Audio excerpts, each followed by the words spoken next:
पुंडलिक वरदा हरी विठ्ठल श्री ज्ञानदेव तुकाराम।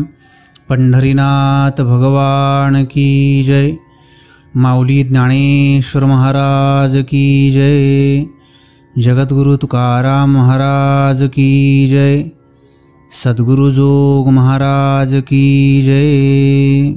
वैकुंठवासी हरिभक्तिपरायण गुरुवर्य शांताराम गुरुजी यांचे चरित्र। वैकुंठवासी गुरुवर्य शांताराम गुरुजींचा जन्म कोकणातील वेंगुर्ले या गावी सन 1905 साली झाला।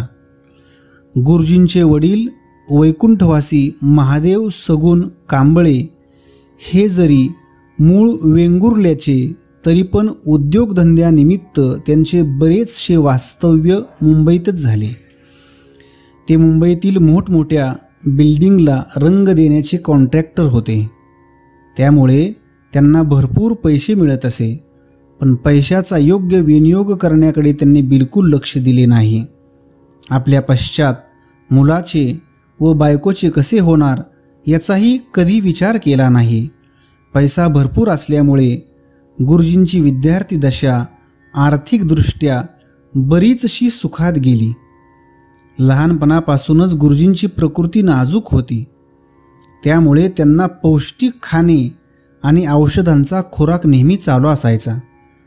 तब्येतीत कधी सुधारणा झाली नाही। गुरुजी वेंगुर्ल्याच्या जॉर्ज इंग्लिश स्कूल या शाळेत शिकत होते। त्यांची गणना हुशार विद्यार्थ्यांमध्ये होत असे। त्यांचे मराठी, संस्कृत, इंग्रजी हे विषय उत्तम होते।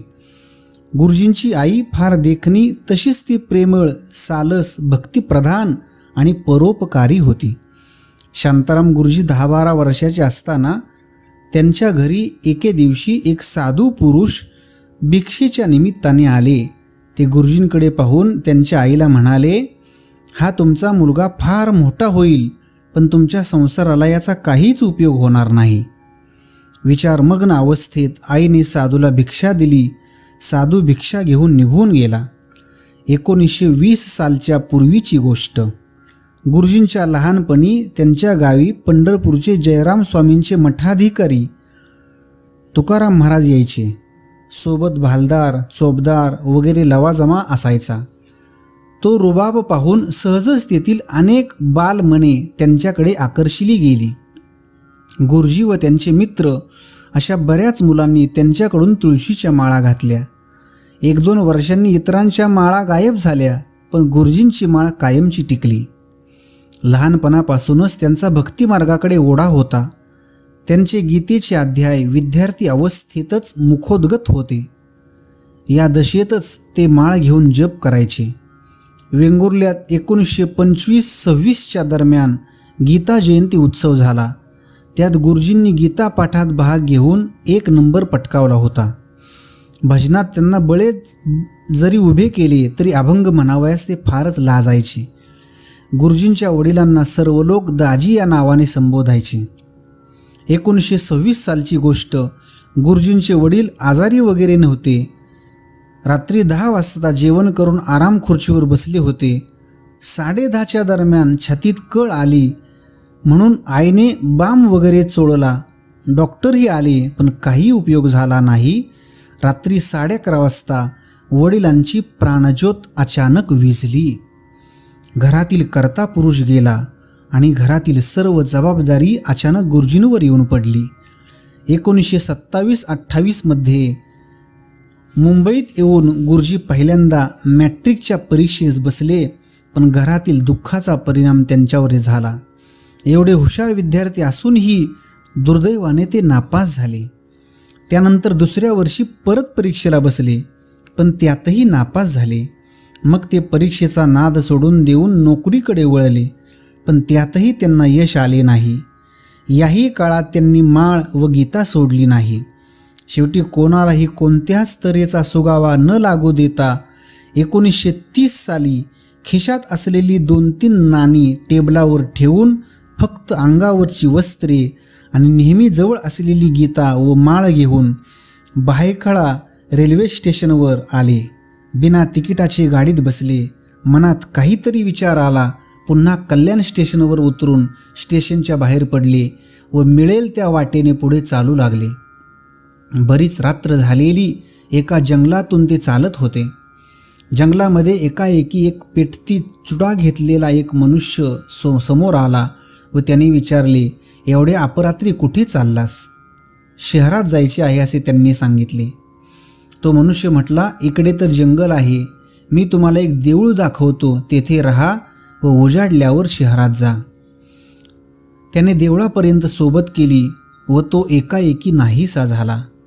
त्या देवळात रात्र काढून सकाळी उजाडल्यानंतर परत ते कल्याण स्टेशनवर येऊन पुण्याच्या गाडीत चढले व पुण्यात उतरून आळंदीचा मार्ग विचारीत चालत आळंदीला येऊन पोहोचले. आळंदीत कोणाची ओळख नाही, त्यात त्यांचा स्वभाव भिडस्त. शेवटी आळंदीत पुढे काही जमेना तेव्हा आळंदीहून बाहेर पडताना पुण्याच्या रस्त्याच्या बाजूलाच माऊलींच्या ज्या पहिल्या पादुका लागतात तेथील एका मोठ्या घरात ते राहू लागले. अन्न पाण्याविना 15 दिवस त्यांनी तेथे काढले. शेवटी प्राण जाण्याची वेळ आली. आता येथे पडून मरण्यापेक्षा इंद्रायणीत आपला देह विसर्जित करू असे ठरवून ते पहाटे जीव देण्यासाठी इंद्रायणीवर आले. ऐसी कर्मसाम्य दशा होय जेत वीरेशा, तेत श्रीगुरु अपैसा भेटेची गा. त्यावेळी वैकुंठवासी गुरुवर्य मारुतीबुवा गुरव पहाटे इंद्रायणीवर स्नानाला येत असत व त्यांनी गुरुजींना पाहिले, विचारपूस केली आणि त्यांना माऊलींच्या मंदिरात आजान वृक्षाखाली ज्ञानेश्वरीची पारायणे करायला सांगितले. वैकुंठवासी मारुतीबुवांच्या आज्ञेने ज्ञानेश्वरी पारायणे झाल्यानंतर बुवांनी त्यांना संस्थेत दाखल करून घेतले. बुवा त्यांच्यावर पुत्रवत प्रेम करत होते. गुरुजींनी शिष्याच्या नात्याने राहून बुवांच्या सानिध्यात 1.5 वर्षात ज्ञानेश्वरी व विचारसागर या ग्रंथांचा अभ्यास केला. पुढे 1934 साली बुवांनी त्यांना पंढरपूर येथे वैकुंठवासी बंकट स्वामींकडे ज्ञानेश्वरीच्या अध्ययनासाठी पाठविले. ज्ञानेश्वरीचे अध्ययन होताच पुण्यात वैकुंठवासी गुरुवर्य जोग महाराज वाड्यात 1935-36 साली गुरुवर्य मामासाहेब दांडेकर यांच्याकडे अमृत अनुभव व गीता भाष्य या ग्रंथांचे अध्ययन केले. त्याचप्रमाणे चातुर्मास्यामध्ये राहून वैकुंठवासी एकनाथ महाराज देगलूरकर, धुंडा महाराज देगलूरकर, वैकुंठवासी धारूरकर शास्त्री आदी मंडळींकडे ब्रह्मसूत्र, उपनिषदादी वेदांत ग्रंथांचा चांगला अभ्यास त्यांनी केला. तसेच वैकुंठवासी गोपाळशास्त्री गोरे यांच्याकडे सर्वदर्शन संग्रह या ग्रंथाचे श्रवणही केले. वैकुंठवासी गुरुजींनी अभ्यासाकरिता फार कष्ट सहन केले. त्यांची अध्ययन निष्ठा किती तीव्र होती याचे एक उदाहरण म्हणजे साधारण 1937चा काळ असावा. गुरुजींची तळमळ होती की धुंडा महाराजांकडून वृत्ती प्रभाकर आणि सिद्धांत बिंदू हे ग्रंथ ऐकावेत. पण चातुर्मासातील नेहमीच्या पाठ, प्रवचने, कीर्तने या कार्यक्रमांच्या गर्दीत त्यासाठी वेळ मिळत नसायचा. चातुर्मास संपला की सतत प्रवास, कार्यक्रम असायचे. यातून मार्ग काय काढावा? तेव्हा चातुर्मास संपल्यावर धुंडा महाराज लोकांच्या आग्रहामुळे लातूर ते देगलूरपर्यंत गावोगावी मुक्काम करीत. बैलगाडीने प्रवास करीत जायचे. हा प्रवास जवळजवळ महिनाभर चालायचा. प्रत्येक गावात एखादा मुक्काम, रात्री भजन, प्रवचन, कीर्तन असा कार्यक्रम. दुसऱ्या दिवशी पुढच्या ठरलेल्या गावी मुक्काम. प्रवास सगळा बैलगाडीने व कच्च्या रस्त्याने चालवायचा. रोज प्रवास असला तरी आजच्या मानाने त्यात धावपळ कमी असे. तेव्हा धुंडा महाराजांनी या प्रवासात पाठ घेण्याचे ठरविले. त्याप्रमाणे गुरुजी प्रवासात बरोबर आले आणि वेदांताचे पाठ सुरू झाले. कधी सकाळी लवकर उठून, कधी बैलगाडीमध्ये. अशा प्रवासात धुंडा महाराज सांगायला आणि गुरुजी ऐकायला कंटाळत नसत. धुंडा महाराज गुरुजींना महात्मासे म्हणत असत. या प्रवासात बैलगाडी एकदा पलटली. गुरुजी व धुंडा महाराजांना लागले, पण या शरीर संवेदनाकडे पाहण्यास दोघांनाही वेळ नव्हता. तेवी सदभ्यासे निरंतर, चित्तासी परमपुरुषाची मोहर, लावी मग शरीर असो अथवा जावो. अवीट भक्ती सुखाचा आनंद लुटणे एकसारखे चालू होते. शेवटी धुंडा महाराजांचा निरोप घेऊन गुरुजी आळंदीला आले. अशा प्रकारच्या सखोल अभ्यासांती त्यांना वेदांताची चांगली दृष्टी प्राप्त झाली होती. म्हणून त्यांना वारकरी शिक्षण संस्थेत शिक्षक म्हणून घेतले गेले. त्यांची ग्रंथ शिकवण्याची पद्धत काही विशेष होती. त्यांचा स्वभाव शांत, निगर्वी व मनमिळावू होता. आपणास अवगत असलेली विद्या दुसऱ्यांना शिकवण्याची त्यांना अलौकिक हातवटी होती. ते हाडाचे शिक्षक होते, म्हणून सर्वजण त्यांना गुरुजी या प्रेमळ नावाने संबोधित असत. गरीब विद्यार्थ्यांवर त्यांना दया होती. कोणी आणून दिलेली फळे, मिठाई विद्यार्थ्यांना वाटून देत असत. कोणाही विद्यार्थ्याची शंका समाधान करण्यास कोणत्याही वेळी ते आवडीने तत्पर असत. त्यामुळे वैकुंठवासी मारुतीबुवांचे त्यांच्यावर फार प्रेम होते. वैकुंठवासी मारुतीबुवांना गुरुजींच्या उत्साहपूर्वक कर्तृत्वाविषयी इतका आत्मविश्वास झाला होता की ते नेहमी म्हणायचे, माझा शांताराम माझ्या पश्चात योग्य प्रकारे संस्था चालविल. आता मी निर्धास्त झालो.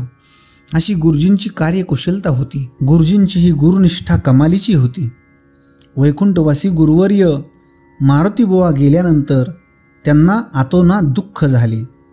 संस्थेमध्ये बुवा ज्या खोलीमध्ये राहत होते त्याच खोलीमध्ये गुरुजी शेवटपर्यंत राहिले. बुवा वैकुंठवासी झाल्यानंतर संस्थेमध्ये बुवांच्या पुण्यतिथीचे कीर्तन गुरुजीच करत असत. मारुतीबुवांचे वर्णन करताना त्यांचे अंतःकरण भरून येत असे. आपले बुवा गेले अशी आठवण नतुसिंग बुवांजवळ करत तेव्हा त्यांच्या डोळ्यात अश्रू यायचे. ही त्यांची गुरुनिष्ठा. बुवांच्या नंतर 1945 ते 47 पर्यंत ते संस्थेचे चिटणीस होते आणि शेवटपर्यंत कार्यकारी सभासद होते. गुरुजी कार्तिकी वारी ते आषाढी वारीपर्यंत आळंदीमध्ये शिकवत असत. त्यानंतर पंढरी येथे चातुर्मासात नामदेव मंदिरात राहत असत. पहाटे उठून रोज चंद्रभागेचे स्नान, त्यानंतर देवदर्शन, नगर प्रदक्षिणा या गोष्टी आळंदीत असो किंवा पंढरीत असो कधीही चुकत नसत. अध्ययन आणि अध्यापन हेच गुरुजींचे जीवन होते. आयुष्याच्या शेवटपर्यंत पंढरीवासी पंडित प्राण धारूरकर शास्त्री यांच्याकडे अद्वैत सिद्धी, भामती निबंध, अद्वैत मकरंद आदी ग्रंथांचे श्रवण करून चातुर्मासात राहिलेल्या विद्यार्थ्यांना वरील ग्रंथांचा व वेदांत शास्त्राचे ग्रंथ, वृत्ती प्रभाकर इत्यादी ग्रंथांचा पाठ देत असत. अत्यंत कळकळीने शिकवत असत. त्या काळी 3च व्यक्ती वृत्ती प्रभाकर सांगत: रंगनाथ गुरुजी परभणीकर, तात्या महाराज मोडक व शांताराम गुरुजी. पंढरपूरला नामदेव मंदिरात पाठ सांगत असत. पाठ सांगून त्यांचे डोके गरम व्हायचे तरी ते त्याची पर्वा न करता वर मान करून मानेला चोळून डोक्यावर हात फिरवून परत पाठ सांगायचे. पण माझे डोके उठले आहे, पाठ बंद करा असे म्हणत नसत. त्यांना सांगण्याची फार इच्छा असे. जरी जास्त विद्यार्थी नसले, एखादा जरी असला तरी त्या एकट्याला ते पाठ सांगत असत. एकट्या विद्यार्थ्याला कितीतरी तास ते कीर्तन प्रवचनाचे टाचणही करून देत असत. अभंग सोडवण्याची त्यांची रीती सुलभ आणि उत्कृष्ट असे. वेदांताच्या सरणीप्रमाणेच ते कीर्तन प्रवचन करत असत. त्यांच्या कीर्तना प्रवचनात चुकूनही चिदविलासवाद येत नव्हता. उलट शंकराचार्यांचा ते नामनिर्देश करून त्यांचे तत्त्वज्ञान सांगत असत. संस्थेच्या कार्याबरोबरच त्यांनी वारकरी संप्रदायाचा प्रसार मुंबई, ठाणे, पुणे, दौंड, जुन्नर, जत, खानदेश, वऱ्हाड इत्यादी ठिकाणी कीर्तन प्रवचनाद्वारे केला. फलटणसारख्या अनेक भागांमध्ये जाऊन ज्ञानेश्वरी सांगितली. वैकुंठवासी भाऊसाहेब आणि गुरुजी दोघांची दाट मैत्री होती. दोघे पंचदशी आदी ग्रंथांचे सोबत चिंतन करत असत. दोघेही सुशिक्षित असल्याने त्यांच्या वागण्यात, बोलण्यात नीटनेटकेपणा होता. दोघांनाही इंग्रजी येत होती, किंबहुना ते एकमेकाशी इंग्रजी भाषेतून संवाद करीत असत. त्यांचा आचार, विचार, उच्चार सर्व पवित्र होते. त्यांना एकांत फार आवडत असे. ते शुद्ध एकादशीला देहूला पायी जात असत व पुन्हा पायी येत असत. देहूच्या वारीला गेले की ते भंडारा व भामचंद्रावर जात असत. शेवटी रक्तदाबामुळे त्यांना त्रास होऊ लागला. तेव्हा ते म्हणायचे की मी संस्थेचे अन्न फुकट खातो. खरे म्हणजे मी राजीनामा देणेच उचित आहे, पण माझे आयुष्य थोडे राहिले आहे असे तळमळीने बोलत असत. जेवणाशिवाय त्यांनी संस्थेची दूध कॉफी देखील घेतली नाही. कोणी पाहुणा आला तर त्याच्या जेवणाची ते स्वतः व्यवस्था करीत असत. इतक्या निस्पृह वृत्तीने ते वागले. पैसा मिळवण्याची त्यांच्या धमक असताना त्याकडे त्यांनी पाठ फिरविली. स्वतःची अशी कसलीच इस्टेट करून ठेवली नाही. ते आजारी असताना खर्चाची टंचाई भासू लागली. त्यावेळी जवळ असणाऱ्या विठ्ठलबुवांना म्हणत की जोपर्यंत आपले तोंड चालू असते तोपर्यंत लोक विचारत असतात, पण नंतर कोणीच विचारित नाही, असे अवदासिन्याने बोलत असत. अशावेळी देवाने श्री गणपतराव सारंग या व्यक्तीला प्रेरणा दिली असावी. या व्यक्तीने ती अडचण दूर केली. ते कीर्तन प्रवचनाकरिता गावोगावी फारसे फिरले नाहीत, पण जेथे जेथे त्यांनी कार्यक्रम केले त्याच्या मोबदल्यात कोणाकडूनही पैशाची याचना केली नाही. त्यामुळे शिलकीचा प्रश्नच उरला नाही. जी काही थोडीशी होती ती संस्थेतच जमा केली.